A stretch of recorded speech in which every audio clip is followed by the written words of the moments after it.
Kenapa kita tidak disebut dengan Batak? Pertama karena memang leluhur kita atau impun kita itu bukan si Raja Batak. Untuk menggugat apapun misalnya pernyataan statement Jokowi itu tentang saya bangga menjadi anggota Batak Mandailing kan, karena masalah Batak Mandailing ini sejak dahulu sudah banyak dipertanyakan oleh orang Mandailing. Setidaknya ini bisa meluruskan Pak ya? Ya, hanya sekedar meluruskan dan bukan untuk mempersalahkan siapa.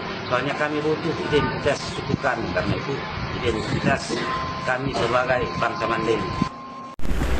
Sejujurnya saya teman-teman sudah berada pada tahap menikmati gerakan bukan Batak ini. Sudah berada pada tahap menikmati. Artinya begini, kalau mereka keluar dari Batak silakan.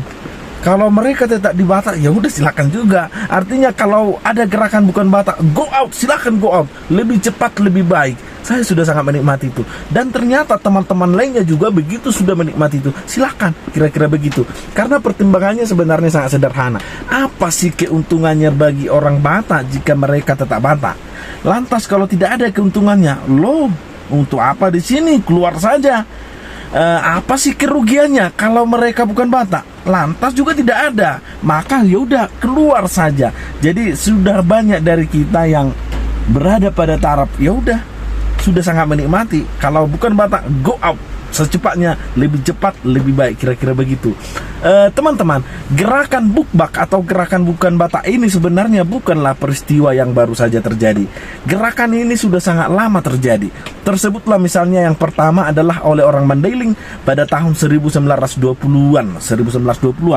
Dan seakan gerakan ini, gerakan dari Mandailing bukan Batak ini menjadi inspirasi bagi orang-orang lain, maka pada tahun 1940-an orang Karo juga melakukan hal yang serupa, yaitu Karo bukan Batak. Pada tahun 1960-an ikut-ikutan juga orang Simalungun. Simalungun bukan Batak. Nah, belakangan ini orang Pakpak juga melakukan hal yang serupa, yaitu Pakpak bukan Batak. Saya tidak tahu akan adakah yang lain mengikuti atau tidak. Tetapi pada intinya saya berprinsip, mereka bukan Batak atau tetap Batak tidak akan menguntungkan dan tidak akan merugikan. So, lebih cepat, lebih baik go out, kira-kira begitu. Teman-teman, gerakan Mandailing bukan Batak sempat lagi kembali hangat pada tahun 2010-an ini. Itu ketika Presiden Jokowi mengatakan begini, bahwasanya dia akan kembali menjadi bagian besar dari keluarga besar Batak. Orang Mandailing protes. Mereka protes karena Mandailing bukan Batak, kira-kira begitu. Karena putri dari Bapak Jokowi, yaitu Kahiyang Ayu, akan menikah dengan Bobi Nasution. Nasution kebetulan adalah Mandailing. Dan seakan-akan kalau menikah dengan Bobi, si Kahiyang ini, maka dia akan menjadi orang bagian dari kelompok besar orang Batak. Orang Mandailing protes karena Mandailing bukan Batak. Itu dari kacamata orang Mandailing sebagian. Karena kalau kita lihat kemudian si Jokowi bukan orang Mandailing, dia bermarga Siregar. Siregar itu ada di Toba, ada di Angkola, dan sejauh ini orang Toba, orang Angkola selalu kokoh mengatakan bahwasanya mereka adalah Batak. Jadi kalau Presiden Jokowi saat itu mengatakan bahwasanya dia akan menjadi bagian dari keluarga besar orang Batak, ya benar, karena dia bermarga Siregar. Tetapi orang Mandailing melihatnya dari sudut si Bobi Nasution, kira-kira begitu. Agak anomali dan lucu juga sebenarnya gerakan Mandailing bukan Batak ini, karena mereka datang bersama orang Angkola pada tahun 1880-an dan mereka bersepakat membeli sebuah areal, sebuah daerah yang digunakan sebagai tempat permakaman atau perwakafan. Itu pada tahun 1880-an. Lalu ada persaingan, ada dinamika sosial di antara mereka, ada konflik internal yang mungkin terjadi di antara mereka. Tetapi pada tahun 1922-an yang mereka beli bersama itu kemudian hanya dimiliki oleh orang Mandailing. Itu kata mereka, itu ketika terjadi ada seorang Angkola yang meninggal yang akan dimakamkan di sana, ditolak mentah-mentah oleh orang Mandailing. Karena bagi mereka pemakaman itu adalah bagi orang Mandailing atau bagi orang yang merasa Mandailing. Kira-kira begitu. Sampai ke tempat orang mati pun ada perdebatan orang bukan Batak dan orang Batak. Kira-kira begitu. Nah, Awal mulanya sebenarnya orang Mandailing bukan Batak ini adalah pada tahun 1904 ketika kolonial, ketika orang Belanda mendirikan keresidenan yang baru. Namanya adalah diusulkan saat itu Keresidenan Batak. Orang Mandailing protes, jangan bikin namanya Keresidenan Batak, harus Tapanuli. Dan memang pada akhirnya nama keresidenan itu adalah Keresidenan Tapanuli, mengambil nama Tapian Nauli, pantai yang indah, tepian yang indah, kira-kira begitu. Tetapi penamaan itu, nomenklatur itu dari Keresidenan Batak menjadi Keresidenan Tapanuli sesungguhnya bukanlah dalam rangka bahwasanya orang kolonial, orang Belanda menyetujui, ya jangan kita buat namanya Residen Batak, kita buatlah Residen Tapanuli. Bukan dalam rangka itu. Itu pada tahun 1906. Karena ketika kemudian terjadi sensus penduduk pada tahun 1930, orang Mandailing melakukan protes supaya mereka tidak digolongkan menjadi orang Batak. Tetapi orang kolonial, orang Belanda tetap memasukkan mereka sebagai golongan orang Batak. Dan belakangan ini gerakan bukan Batak yang selalu digalakkan oleh para gerakan Bukbakini, orang Bukbakini, alasan yang mereka lakukan adalah karena Batak itu adalah sebutan orang luar, sebutan kolonial kepada orang pedalaman. Itu yang pertama. Yang kedua, bahwasanya mereka bukan si Raja Batak. Oke, kita beda satu-satu. Ada dua alasan yang mereka lakukan. Oke, itu adalah susunan atau pemberian nama dari etnograf orang luar kepada suku pedalaman yang menyimbolkan katanya itu adalah sebuah ketertinggalan. Dan yang kedua, karena kami bukan keturunan si Raja Batak. Kita beda satu persatu. Apakah kalau orang luar yang memberikan nama maka otomatis kita tidak menjadi bagian dari itu? Kalau begitu dasar berpikirnya, nama Indonesia bukanlah diberikan oleh orang Indonesia itu sendiri. Maka dalam hal ini sebenarnya mereka ini bisa juga adalah bukan orang Indonesia, karena nama yang diberikan bukan oleh mereka sendiri. Dan yang kedua, bukan keturunan si Raja Batak. Betul, barangkali betul.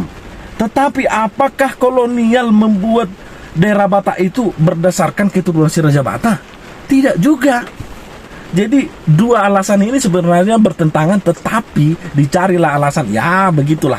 Kalau alasan, 1000 alasan bisa kita ciptakan untuk menerima, bisa juga kita ciptakan untuk menolak. Oke, kembali ke Mandailing tadi. Pada tahun 1904 itulah awal mulanya.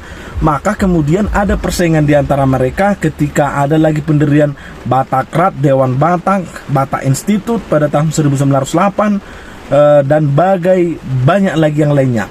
Dahulu sekali ada mereka Syarikat Tapanuli namanya. Syarikat Tapanuli ini anggotanya adalah orang Angkola, orang Mandailing. Tetapi ada persaingan di antara mereka, ada perseteruan di antara mereka.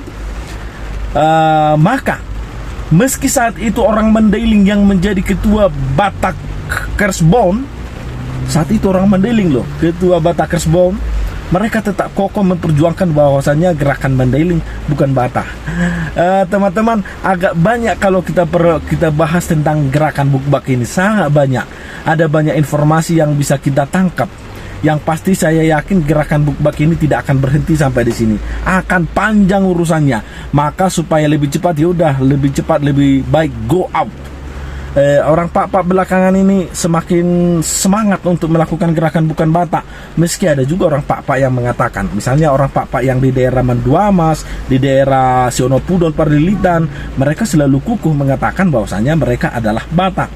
Tapi Pak-Pak yang daerah lain sana, mereka mengaku bukan Batak.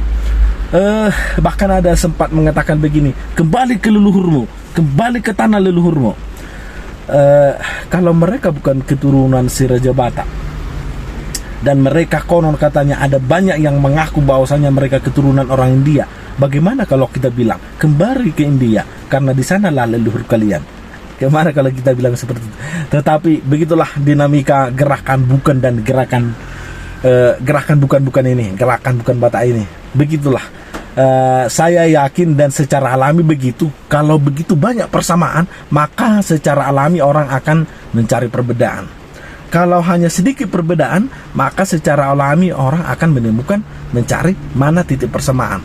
Jadi terserah orang Karo mengaku bukan Batak, terserah orang Mandailing mengaku bukan Batak, terserah si Malungun mengaku bukan Batak, terserah Pak mengaku bukan Batak, itu urusan mereka dan silakan keluar. Tapi kalau dalam kacamata berpikir saya, terlalu banyak persamaan di antara mereka, terlalu banyak persamaan.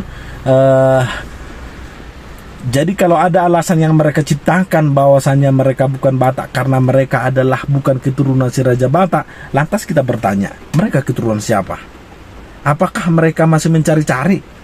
Kalau mereka keturunan dari orang luar, dari jauh kali dari negara kita ini, bagaimana kalau kita katakan, coba cari leluhurmu sampai ke sana? Kalau kau sudah tidak kuat lagi mencari, kembalilah. Tapi bukan dalam arti begini, kami beruntung jika kau kembali atau kami rugi jika kau pergi. Tidak. Barangkali orang yang tersesat mungkin harus mencari sehingga kemudian menemukan jati dirinya. Orang Toba tetap bangga menjadi Batak. Sekalipun hanya orang Toba yang menjadi Batak, saya sendiri tetap bangga sebagai orang Batak. Tetapi ada banyak orang di luar sana yang bangga dengan orang Batak. Kalau bubak Anda berikan alasannya, apa alasannya di bawah ini untuk kita bedah kemudian. Terima kasih.